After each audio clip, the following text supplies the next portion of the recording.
बहुत समय पहले बाबुल नामक शहर में डैनियल नाम का एक व्यक्ति रहता था। डैनियल एक बुद्धिमान और ईमानदार व्यक्ति था और वह सच्चाई के मार्ग पर चलता था। वह भगवान पर बहुत विश्वास करता था और हमेशा उनके लिए प्रार्थना करता था। बाइबल के राजा का दारेवेश था। राजा दारेवेश ने डैनियल को अपने राज्य के प्रमुख अधिकारियों में से एक बना दिया।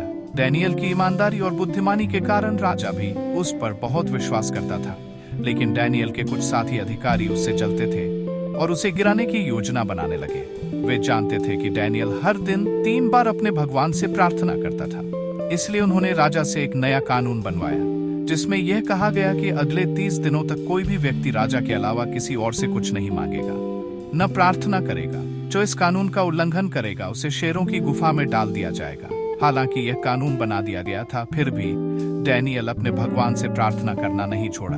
उसके दुश्मनों ने उसे प्रार्थना करते हुए देख लिया और राजा से उसकी शिकायत कर दी। राजा दारेवेश को डैनियल के साथ यह करना अच्छा नहीं लगा, क्योंकि वह डैनियल से बहुत स्नेह करता था, लेकिन कानून को तोड़ा नहीं जा सकता था। इसलिए मजबूरन राजा ने डैनियल को शेरों की गुफा में डालने का आदेश दिया।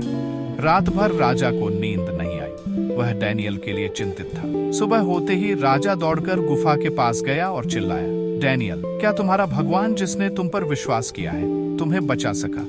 अंदर से डैनियल की आवाज आई, मेरे भगवान ने अपने स्वर्गदूत को भेजकर शेरों का मुंह बंद कर दिया, इसलिए उन्होंने मुझे कोई नुकसान नहीं पहुंचाया। यह सुनकर राजा बहुत खुश हुआ और उसने डैनियल को गुफा से बाहर निकलवाया। फिर राजा ने उस कानून को बदल दिया और आदेश दिया कि पूरे राज्य में डैनियल के भगवान की पूजा की जाए, क्योंकि वही सच्चा और जीवित भगवान है। सार, ये कहानी हमें सिखाती है कि हमें अपने विश्वास और सच्चाई पर डटे रहना चाहिए, चाहे परिस्थिति कितनी भी कठिन क्यों ना हो।